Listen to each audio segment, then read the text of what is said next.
rahmatnya kepada kita sekalian, berkenan melimpahkan rahmatnya berupa kesehatan, keselamatan, dan kesempatan. Sehingga siang hari ini kita bisa bersama-sama menyelenggarakan perkuliahan secara online atau daring, dan lebih khusus lagi adalah untuk mata kuliah manajemen konstruksi kelas F. Untuk itu, dengan harapan semoga perkuliahan kita pada siang hari ini Allah berkenan memberikan kemudahan, memberikan kelancaran. Perkuliahan ini kita buka, kita awali dengan melafalkan basmalah.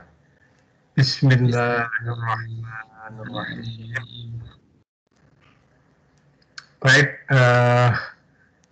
pada siang hari ini saya akan menyampaikan satu topik yang, judulnya belum tak tulis di sini.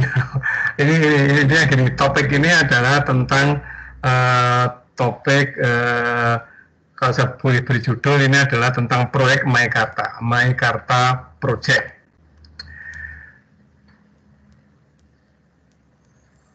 Mungkin Anda masih ingat sekian tahun yang lalu, kalau tidak salah 3 tahun yang lalu ya, sekitar tahun 2017, 2018 ya. Ini di Jakarta Timur ya, daerah Bekasi ya tentunya. Ini ada sebuah proyek yang sangat besar, yaitu yang kita dikenal dengan nama Meikarta, proyek Meikarta. Nah, proyek ini nilai proyeknya cukup fantastis ya. Ada proyek kok nilainya sampai 300, seingat saya dulu ya, 378 triliun nilai proyeknya ini.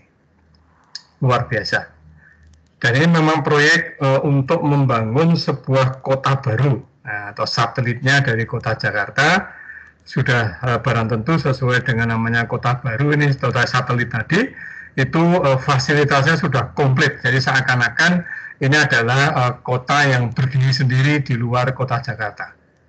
Dengan segala infrastrukturnya, dengan segala aktivitasnya, ya, mulai untuk kegiatan bisnis, perkantoran, perumahan, ya, kemudian dan sebagainya dan sebagainya.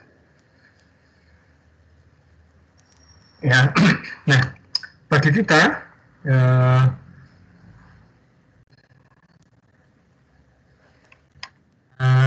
ini masih aneh, bentar. Nah, ini ya.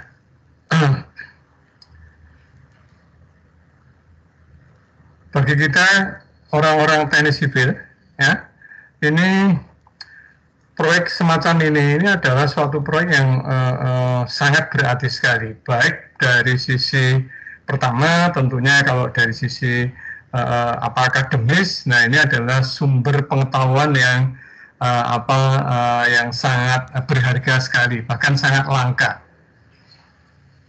Ya, ada satu proyek yang komplit seperti ini sekali lagi merupakan suatu peluang bagi kita dari sisi akademis untuk bisa menggali sebanyak-banyaknya ilmu pengetahuan di bidang teknik sipil atau di bidang industri konstruksi. Ya, ini lokasinya ya, di sini, di Meikarta itu di sini, dan memang lokasinya itu sangat strategis ya, karena ini di pinggir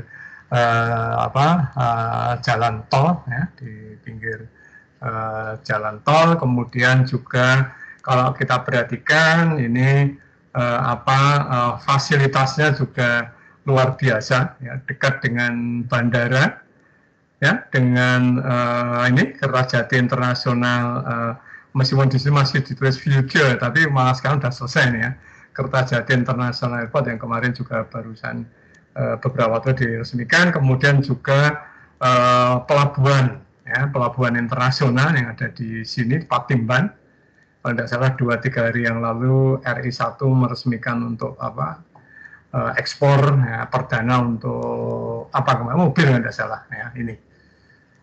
Jadi memang Meikarta ini sebuah kota baru atau kota satelit, karena Jakartanya ada di sini. Ini merupakan kota yang berdiri sendiri dengan segala fasilitas yang sangat mendukung sekali dan lokasinya sangat strategis. Ya, tidak ada kota langsung sudah punya bandara, sudah punya pelabuhan laut, ya, kemudian ada jalan tolnya, ya, ini yang kemudian nanti akan menghubungkan ke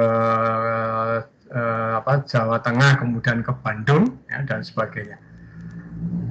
Ya, ini kenapa saya juga merasa tertarik, ya, untuk menyampaikan ini kepada Anda sekalian, karena ini merupakan satu tambahan wawasan yang sangat berarti sekali. Meskipun sayangnya ya, sayangnya saya termasuk yang menyayangkan, ternyata proyek ini bermasalah ya, sehingga dihentikan. Nah, tidak tahu dihentikan itu nanti dalam kurun waktu berapa tahun, tapi memang sudah hampir 2 tahun ini kegiatannya banyak yang sudah dihentikan. Mungkin kegiatan-kegiatan tertentu masih diperbolehkan ya, tapi secara umum kegiatan ini memang dihentikan karena bermasalah. Ya, terutama di masalah perizinan gitu ya. Saya tidak tahu persis gimana. Baik, jadi melalui atau memotret proyek Meikarta ini, sudah barang tentu sudut pandangnya dari manajemen konstruksi. Ini banyak hal ya yang nanti akan bisa kita jadikan bahan kajian. Ya, jadi kali ini saya akan mencoba membawa Anda ya ini untuk mencoba memotret sebuah pembangunan proyek baru. Mulai ya idealnya ya seperti yang direncanakan, tentunya mulai dari awal adanya ide dan seterusnya sampai besok dioperasikan, bahkan sampai dengan kajian-kajian yang lain. Ada beberapa hal yang nanti bisa menjadi bahan kajian kita. Yang pertama tentunya saya melihat ini adalah salah satu bentuk penerapan dari manajemen konstruksi dalam arti makro. Ya, tidak hanya manajemen konstruksi dalam arti mikro. Kemudian di proyek ini kita juga bisa melihat secara utuh apa yang kemarin kita kaji di manajemen konstruksi yang kita sebut sebagai project life cycle atau siklus hidup. Berikutnya kita juga bisa mengkaji nanti kaitannya dengan struktur organisasi di dalam menangani proyek dalam skala besar, maupun nanti tentunya sub-sub bagiannya atau sub-sub sistemnya. Aspek yang lain yang bisa kita lihat ya, ini bagi kita bidang teknik sipil atau bidang konstruksi, ini adalah membuka peluang ya untuk pekerjaan-pekerjaan di bidang teknik sipil. Ya, hari Sabtu kemarin ya, kita ngundang alumni kita, ya, ketua alumni teknik sipil yang baru ya, yang menggantikan Mas Dani Setiawan ya, yang dosen itu diganti Mas, lupa saya nama kompleknya, kalau seingat saya Mas Ali siapa Roset gitu ya, Mas Ali, Mas Pak Emil manggilnya gitu ya. Nah, dia kan bercerita banyak tentang hal-hal yang terkait dengan peluang pekerjaan-pekerjaan di bidang teknik sipil, tapi menyoroti banyak di pekerjaan-pekerjaan yang terkait dengan studi kelayakan, ya, karena memang beliau partnernya Pak Wahyu ya. Oke, nanti kita lihat di proyek Meikarta itu apa saja peluang-peluang profesi kita di bidang teknik sipil. Jadi nanti profesi apa yang ada di situ, yang itu merupakan peluang-peluang bagi kita yang bergerak di bidang teknik sipil atau di bidang industri konstruksi.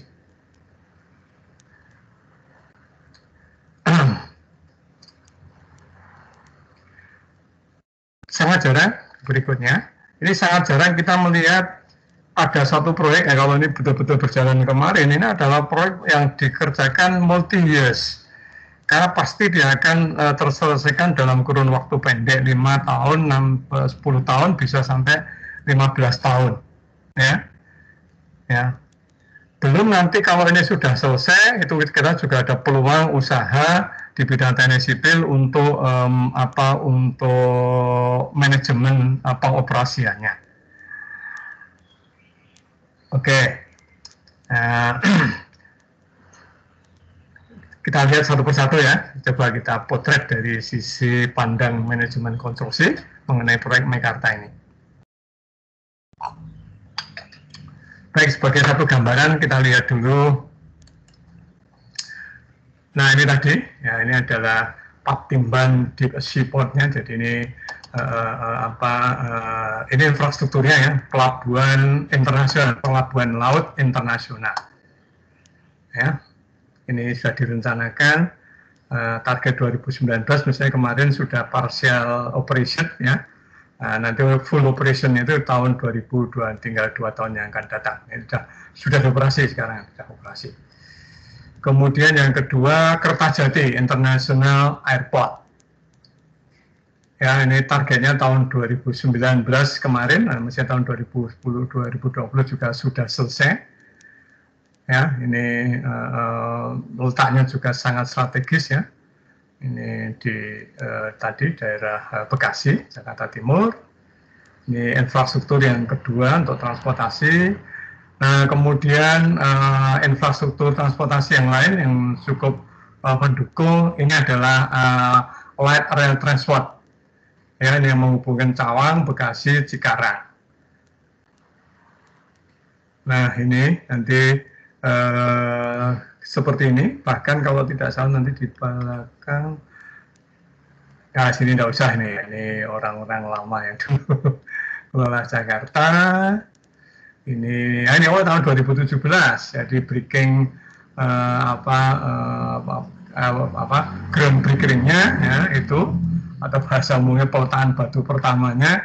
Kalau tiang panjang ya berarti ground breaking itu Juni 2017. Mungkin baru jalan setahun kalau tidak salah, atau 1,5 tahun kemudian dihentikan. Sampai akhir tahun 2018 ini sudah dihentikan.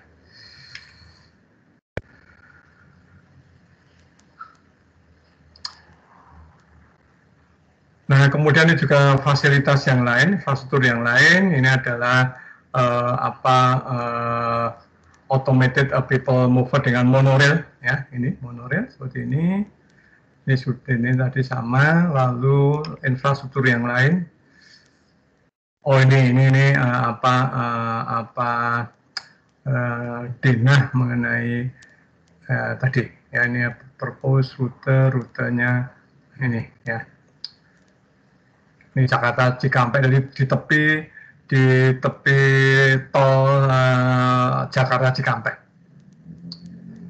Oke, kemudian juga di situ ada dekatnya itu adalah Lipo Cikarang yang kita tahu itu adalah untuk industri, ya, kawasan industri. Ya. Nah, rencananya juga ini, jadi Jakarta Cikampek itu kan dibuat ini ya, jadi ada Jakarta Cikampek elevated toll-nya yang di atas ini ya. Ya, nanti dibuat jalan lagi seperti ini. Nah, ini sudah dimulai dulu ya waktu tahun itu ini. Ya. Kemudian menjadi pusat dari industri otomotif, ya. Tadi di daerah Kerawang ini macam-macam mulai dari pabrik-pabrik mobil, mulai dari Honda, Daihatsu, Isuzu, ya, misalnya Toyota dan sebagainya ada di sini, termasuk juga industri-industri yang lain, ya, ada Toshiba dan sebagainya. Oke, ini satu lahan yang sangat strategis dari berbagai aspek, nah, luar biasa ini.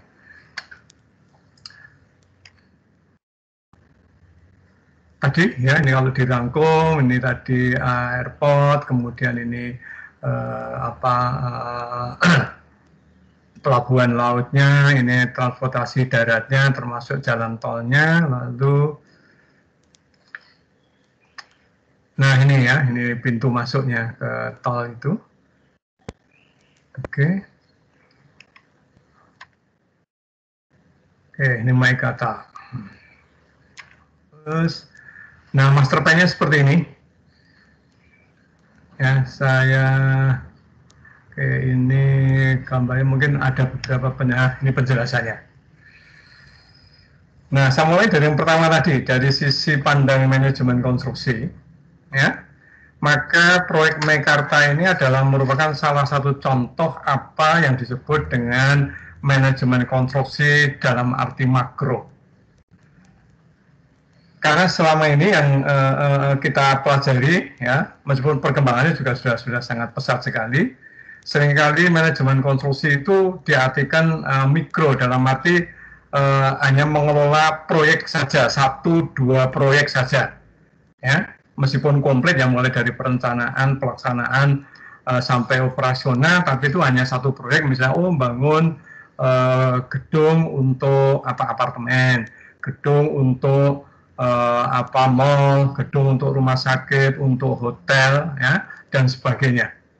Nah, meskipun seluruh tahapan dalam pembangunan itu komplit, tetapi itu kan hanya 1 atau 2 gedung saja, atau 3 jenis gedung saja. Jadi kalau kita perhatikan, maka Meikarta ini adalah bermacam-macam, ya, infrastruktur yang dibangun bermacam-macam.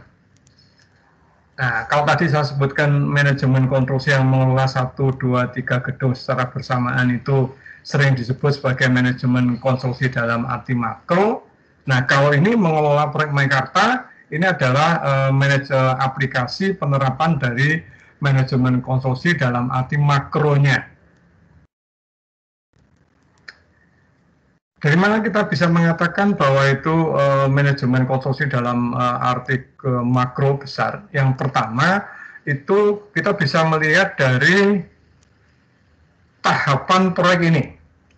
Ya, di topik yang terdahulu saya pernah jelaskan meskipun secara ringkas bahwa manajemen konstruksi itu atau proyek konstruksi itu memiliki apa yang kita sebut sebagai project life cycle, siklus hidup dari proyek konstruksi.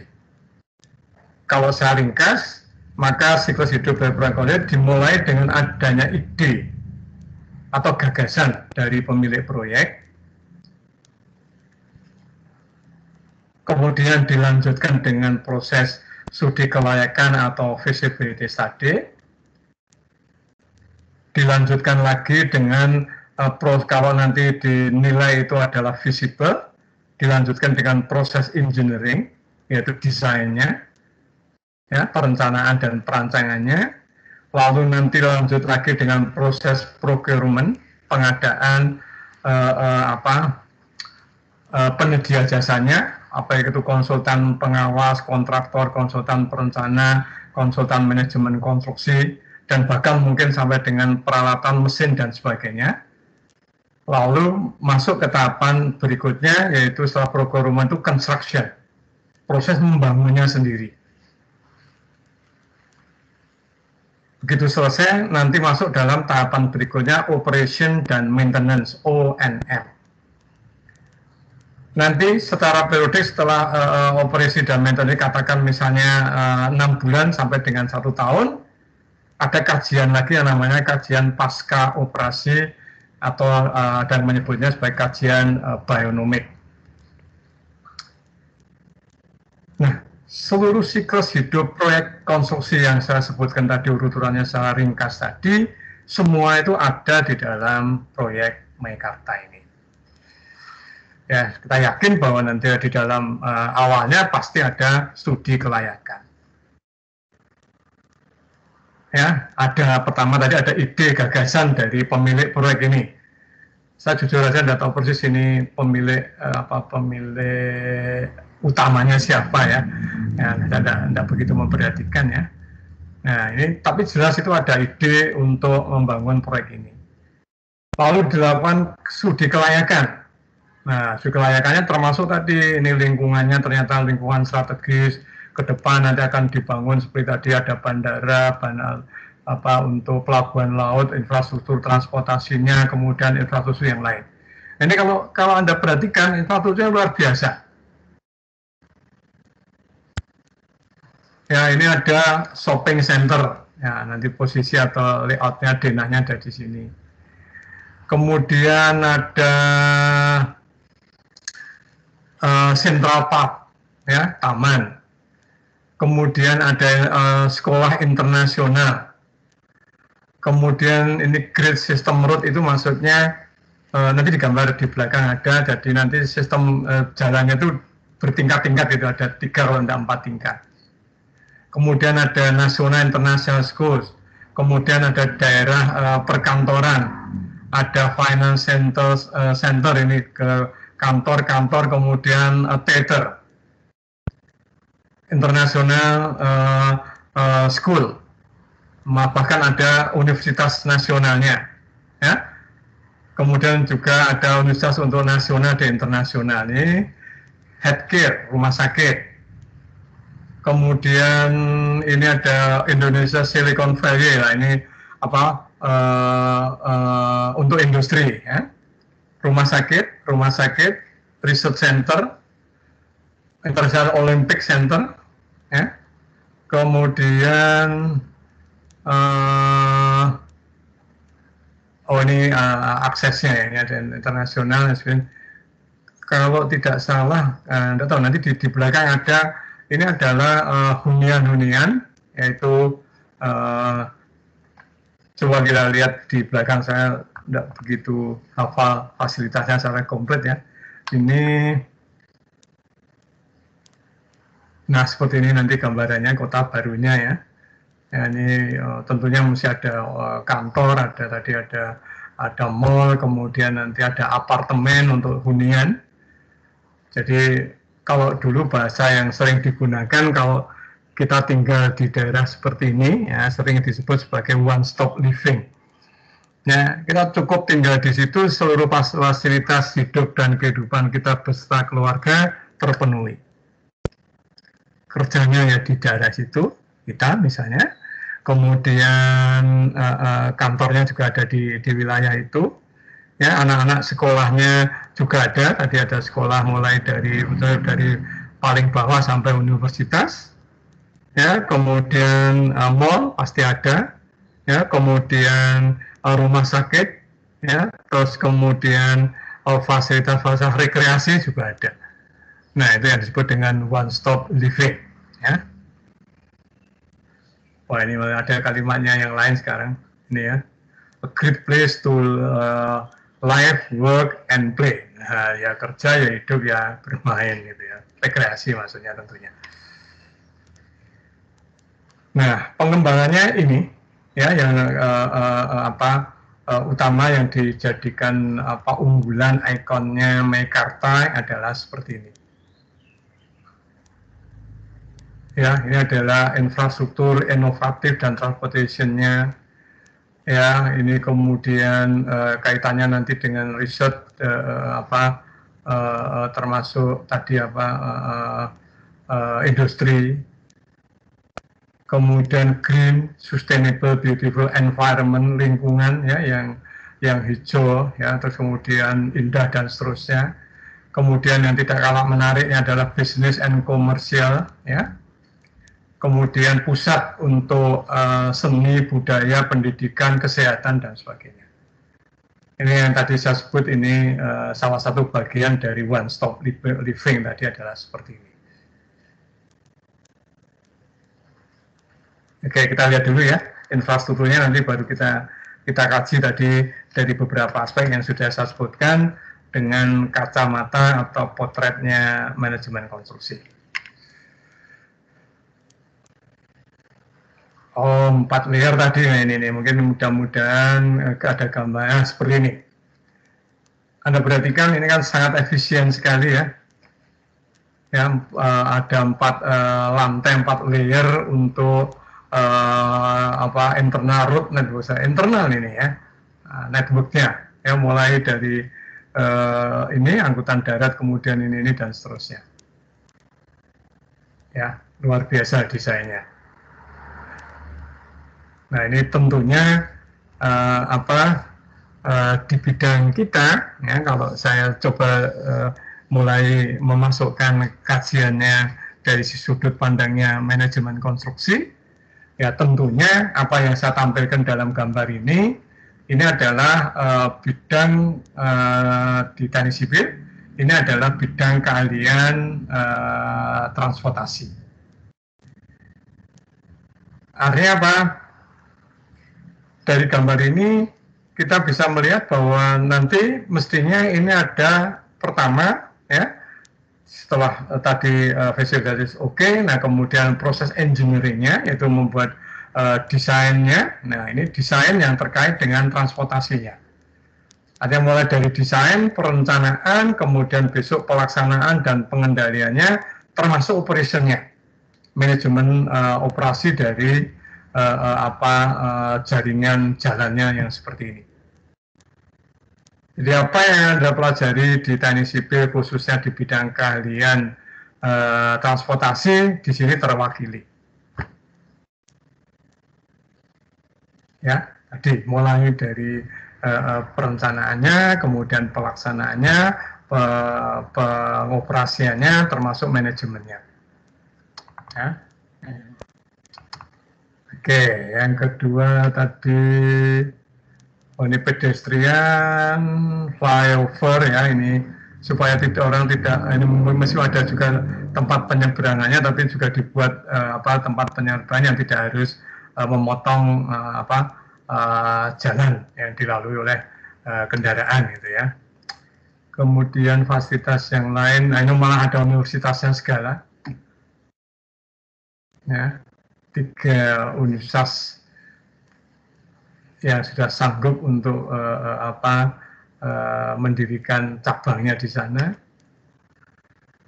Ya, ini industri ya. Kemudian berikutnya ini adalah research center untuk industrinya. Tadi kelompoknya green tadi, nah Anda perhatikan. Ya, ini ada Central Park-nya, ya, tamannya hampir ini seluas 100 hektar, ya. Luar biasa ya. Ya. Ini untuk jantung, tentunya untuk paru-paru kota, ya, untuk paru-paru kota supaya tetap segar sejuk ini. Ini bagian dari tadi 3 atau 5 pilar tadi. Tadi itu kaitannya dengan high tech tadi. Kalau ini kaitannya dengan green environment. Green, beautiful, sustainable environment. Kita lihat dulu fasilitas infrastrukturnya. Ini tadi one stop living, ya, anak-anak sekolah ya di situ. Ya, kita tidak perlu antar jemput anak kita sekolah.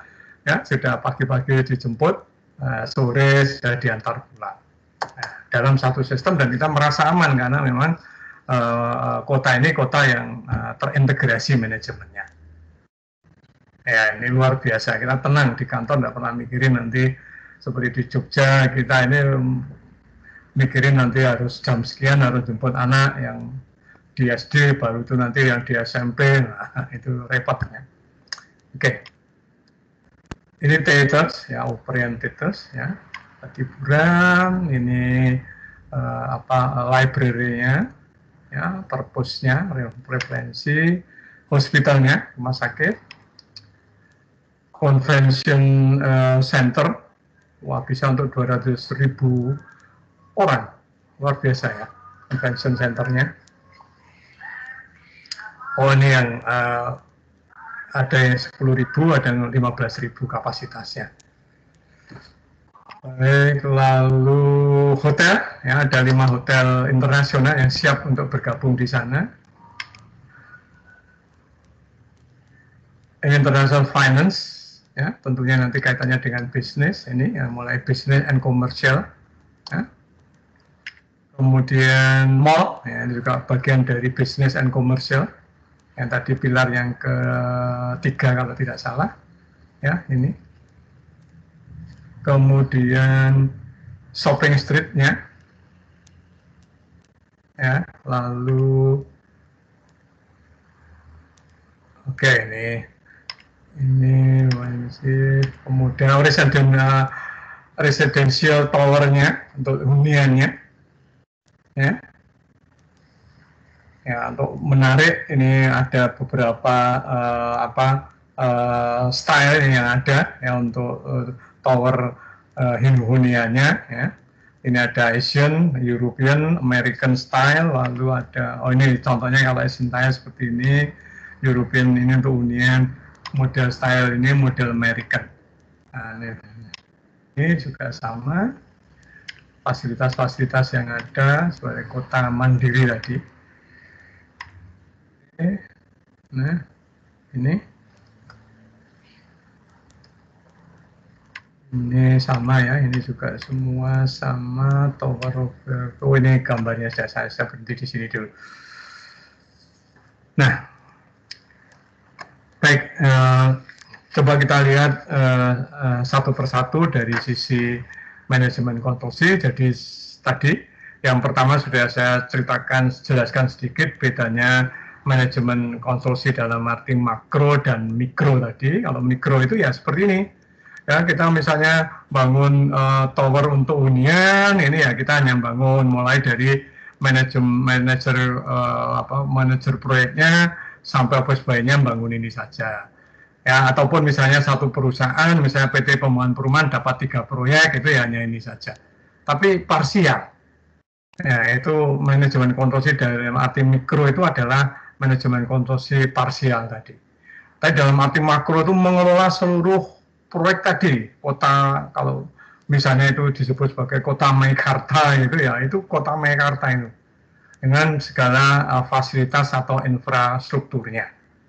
Ya, kalau mikro ya tadi ya, hanya 1-2 proyek saja atau beberapa proyek saja.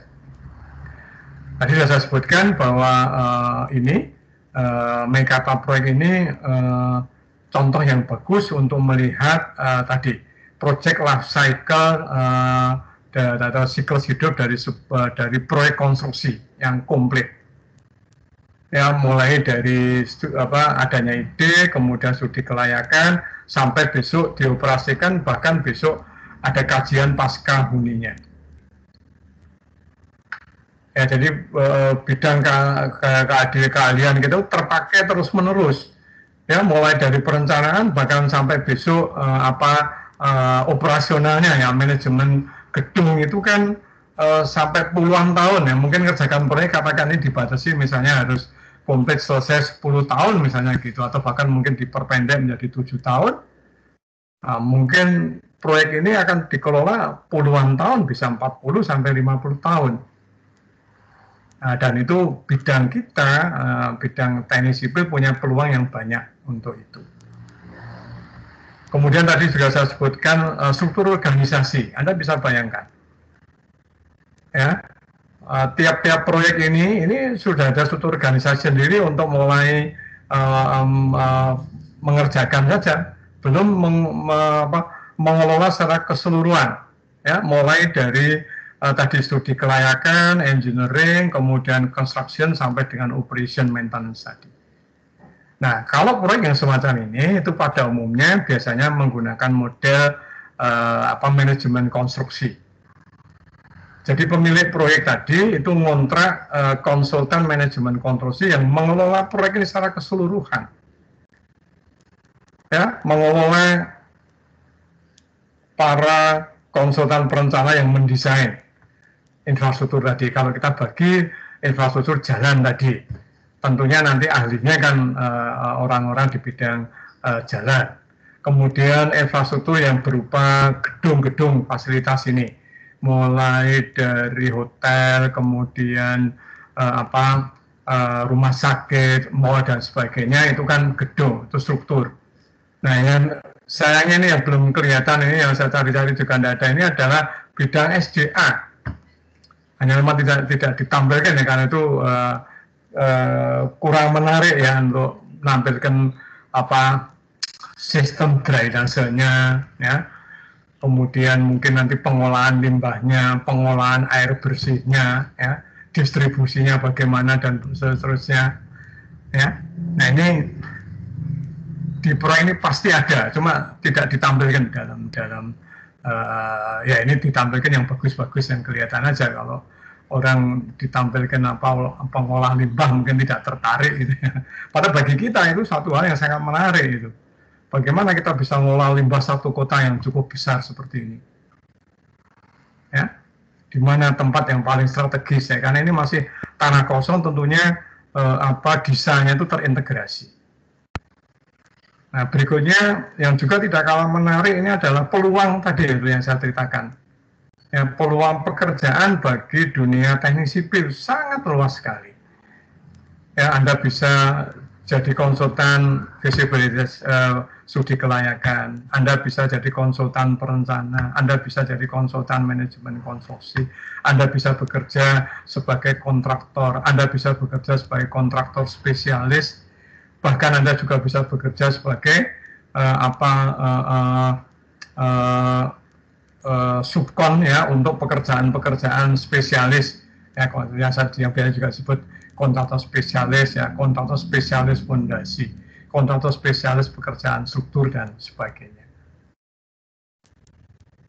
Ya, ini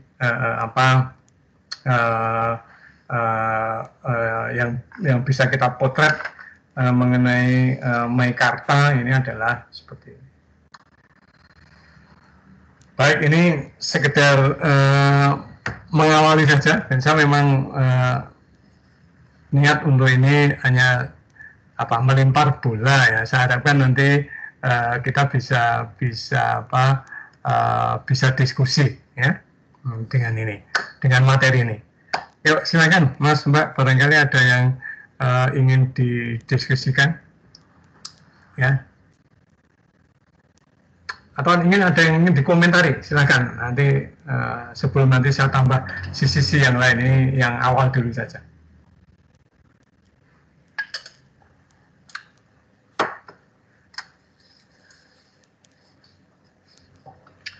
Yuk Mbak, Mas, ada yang ingin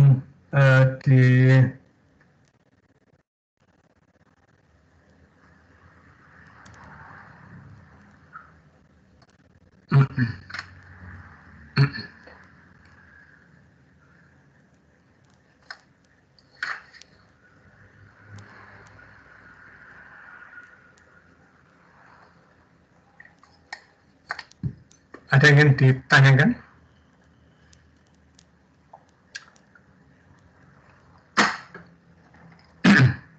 Mas, Mbak, halo? Belum kayaknya, Pak. Oh, belum. Ya, belum. Baik, kalau belum saya tambahkan lagi ya, untuk memperluas apa yang sudah saya sampaikan tadi sebentar ini. Oh, ini Dena untuk hunian ya, yang kita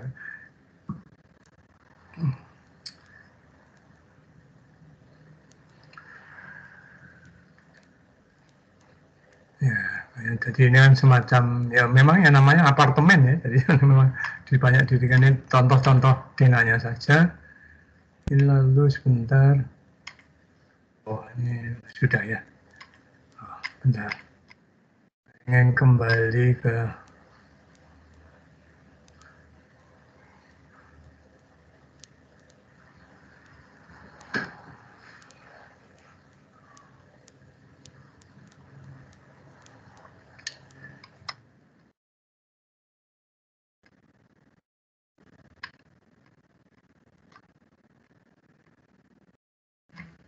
American style yang ingin saya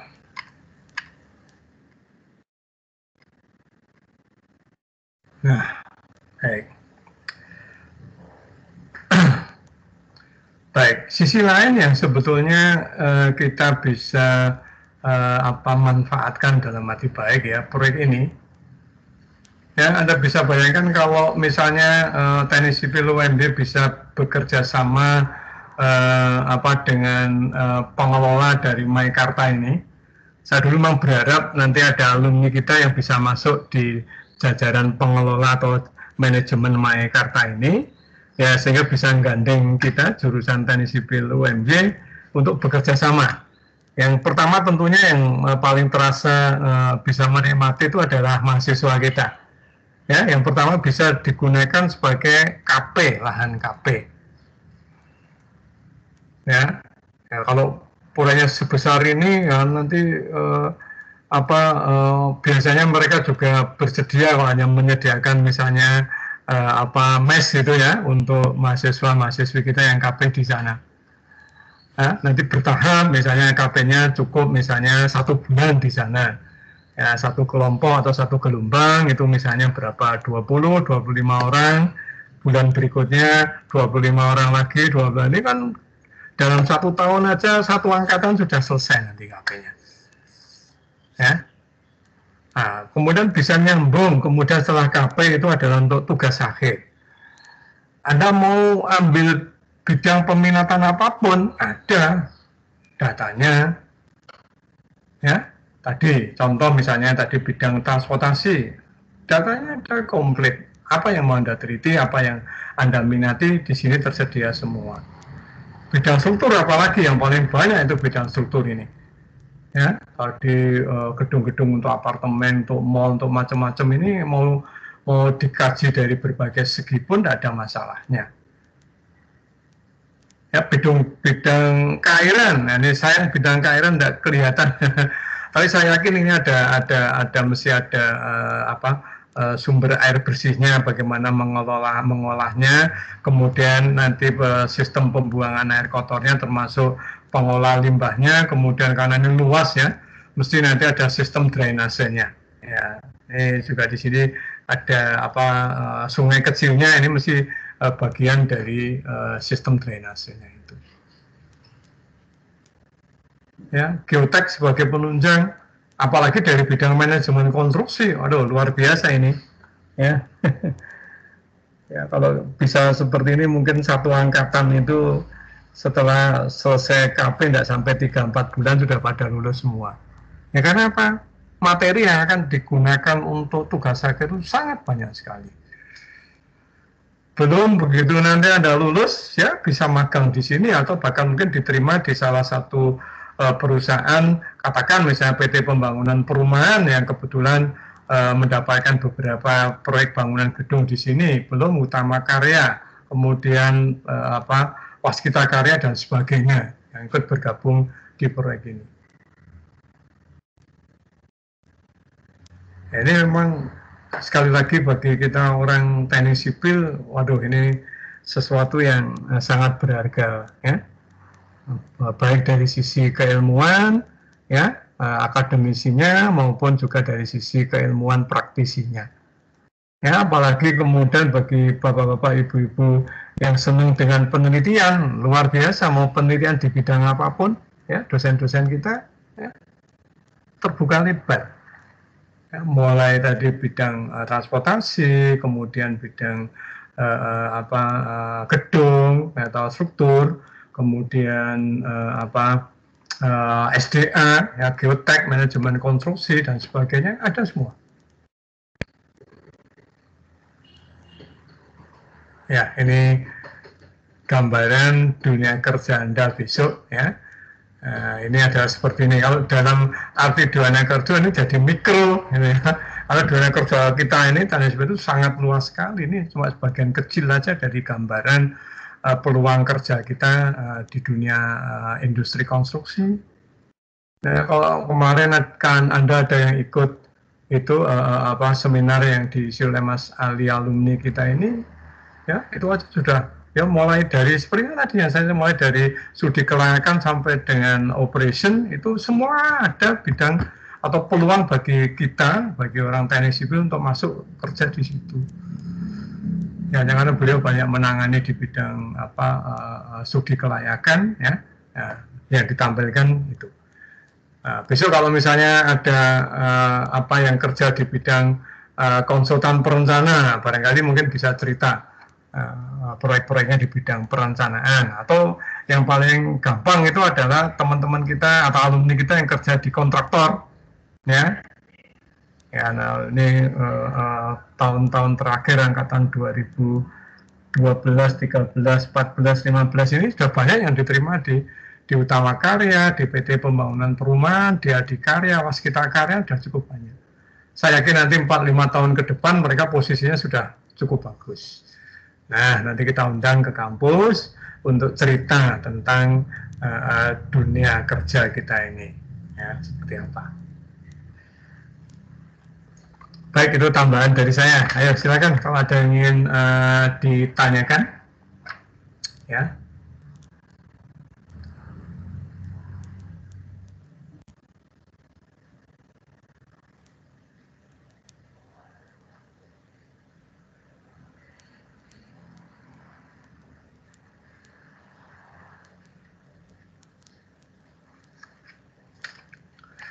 Ayo Mas, Mbak, ada yang ingin ditanyakan?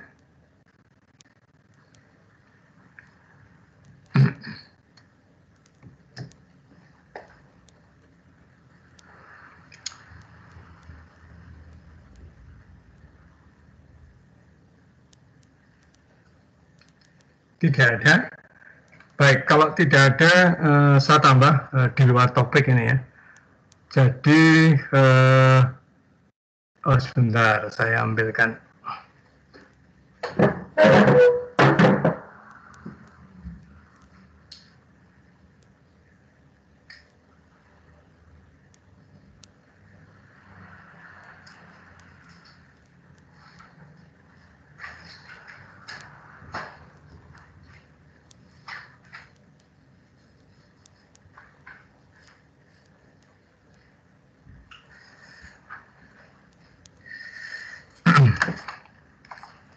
Oh, baik, saya cek dulu. Mas, Mbak, masih setia mengikuti penjelasan saya?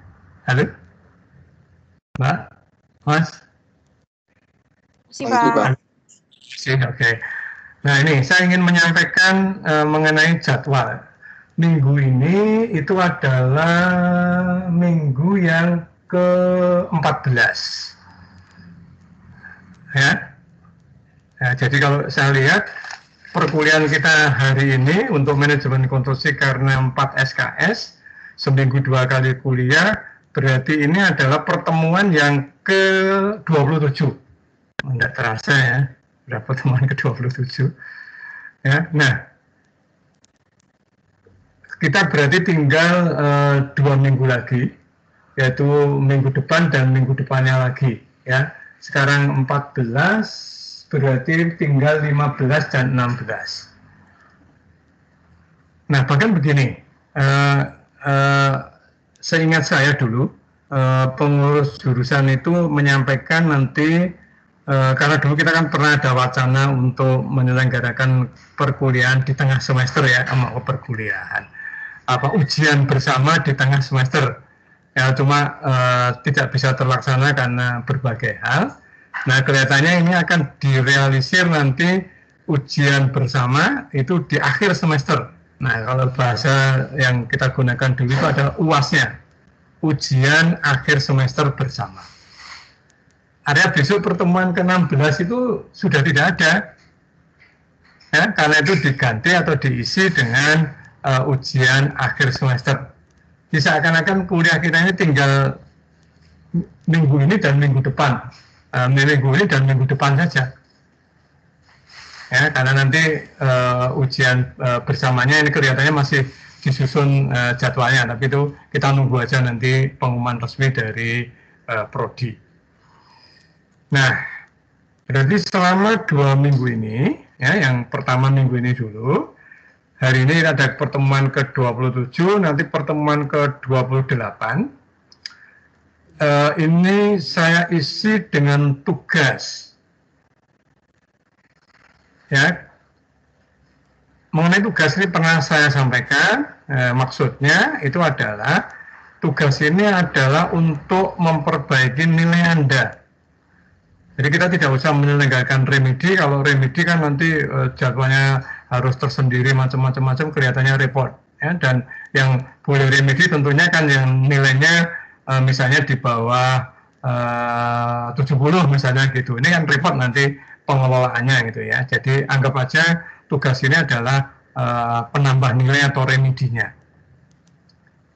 Nah, tugas pertama sudah pernah saya sampaikan dan sudah Anda kerjakan, yaitu topiknya bar chart dan kurva S. Nah, ini tugas kedua itu topiknya adalah network planning atau aerodiagram.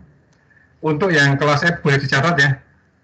Saya cek nanti, saya lupa apakah sudah saya share. Kalau ke admin prodi sudah, karena saya minta dibuatkan room untuk ngupload tugas dan untuk wadah untuk hasil tugasnya dari para mahasiswa. Nanti saya cek ya, nanti saya cek. Jadi Anda catat saja jadwalnya. Jadi untuk kelas F itu nanti ngambil tugasnya itu adalah besok pagi ya. Ya, besok pagi, hari Rabu tanggal 23 Desember, sesuai dengan jadwal kelas F besok itu jam 9 ya. Oh, sebentar. Iya, betul. Ya, kelas F itu besok hari Rabu jam 9. Ambil tugas. Jangan lupa presensi. Kalau yang kelas D dan E itu ngambilnya besok hari Kamis, tanggal 24. Ya, ini jamnya kalau kelas E itu jam 13.40, D ini 15.45. Nah, ngumpulkannya bareng aja nanti hari Sabtu. Hari Sabtu tanggal 26 Desember. Kalau tidak salah jam 8 sampai jam 10. Nah, itu ada kumpulkan. Ya, jadi bareng aja nanti kelas D, E, dan F jadwalnya sama. Hari Sabtu jam 8 sampai jam 10. Ya, ini untuk minggu ini. Nah, sehingga sampai dengan minggu ke-14 atau pertemuan ke-28 ini bisa kita 28 sudah 4 betul ya, 28 betul ya, ini sudah terpenuhi semua, mudah-mudahan presensinya juga komplit. Nah, nanti untuk minggu depan tuh kira-kira polanya sama. Nanti Selasa minggu depan tanggal 29 ya, ini saya nanti mungkin saya isi salah satu topik lagi ya, semacam BIM itu ya, semacam BIM yang kemarin juga sudah saya sampaikan di kelas F ini. Lalu nanti pertemuan yang ke-30 ya, sama dengan polanya dengan minggu ini. Nanti hari Rebunya kelas F ambil tugas, DE itu hari Kamis, nguploadnya hari Sabtu. Itu untuk tugas ketiga. Ya, mudah-mudahan dengan 3 tugas ini aja sudah cukup untuk ya, bagi yang nilainya sudah bagus ya lebih memperbagus, bagi yang jelek ya mudah-mudahan bisa untuk ngatrol gitu ya nilainya, sehingga semua dapat nilai yang baik ya, seperti itu. Baik, itu jadwal kita. Ada pertanyaan mengenai tugas? Mau tanya tentang tugas. Silakan Mas. Besok itu kita ngambil soal gitu apa gimana maksudnya, Pak? Ya, seperti yang tugas 1 Mas. Sudah Pak? Ambil soal sambil presensi. Sudah. Nanti kelas F kan besok pagi ya kan? Terus kemudian mengumpulkannya hari Sabtu. Ya. Soalnya ada di My Class-nya itu, nanti waktu pengerjaannya sampai hari Sabtu gitu ya, Pak? Hari Sabtu, makanya di My Class juga, ya. Ini sebagai pengganti, bukan sebagai pengganti, sebetulnya memang ini juga salah satu bentuk dari perkuliahan kita. Kalau yang seperti ini yang kita kerjakan ini kan seolah-olah kalau yang dulu kan tatap muka itu ya di kelas. Kalau tugas kan dulu biasa kita beri take home, nah anggap aja seperti itu. Ya, jadi presensinya sama, ya sama. Nanti Anda juga ngambil tugas sambil presensi. Besok ngupload tugas juga jangan lupa, mesti nanti kalau ngupload tugas, saya tidak tahu nanti yang kemarin gimana, saya malah harus presensi kan mestinya, ya dua-duanya ya, paling gampang. Lebih baik Anda presensi lebih banyak, lebih bagus ya, daripada kurang. Ya, nanti polanya seperti itu Mas. Ya, dan juga yang yang lain. Seperti itu polanya. Ya, mudah-mudahan ini untuk manajemen konstruksi dan mata kuliah yang lain saya merasa lancar semua ini. Jadi mudah-mudahan nanti kita bisa semuanya ya, saya harapkan bisa mendapatkan hasil yang terbaik semua ini. Amin. Ada lagi pertanyaan? Ini tugas. Ya, tugasnya sama kok dengan tugasnya itu mirip-mirip dengan soal ujian yang kemarin. Hanya saya ganti angka-angkanya, kemudian nanti Anda ganti atau Anda isi dengan NIM Anda. Ya, mirip-mirip seperti itu. Ya, nanti Anda kerjakan. Gitu. Tulis tangan ya Mas, jangan lupa nanti jangan diketik. Nah, jangan diketik. Nanti kalau diketik nggak tahu itu siapa yang ngerjakan. Ya, pokoknya tulis tangan. Kemudian angka-angkanya atau soalnya yang harus diganti itu yang harus Anda ganti dengan biasanya kita gunakan 3 digit NIM terakhir. Ya, seperti itu. Ada lagi pertanyaan mengenai ini? Cukup? Baik, kalau cukup tidak ada pertanyaan lagi, mungkin perkuliahan kita pada siang hari ini bisa kita akhiri. Jadi, sebelum saya akhiri, saya ucapkan terima kasih atas kehadiran, atas partisipasi Anda sekalian ya, dalam perkuliahan siang hari ini. Dan kita juga patut bersyukur ya bahwa perkuliahan kita siang hari ini bisa berjalan dengan lancar. Nah, ini sudah barang tentu ini adalah karena pertolongan, ya, kemurahan dari Allah Subhanahu Wa Taala. Untuk itu sebagai ungkapan rasa syukur kita, perkuliahan ini kita tutup, kita akhiri dengan melafalkan hamdalah. Alhamdulillah. Assalamualaikum warahmatullahi wabarakatuh. Waalaikumsalam warahmatullahi wabarakatuh. Ya, Terima kasih, sama-sama. Sama-sama, Mas. Ya, sama-sama.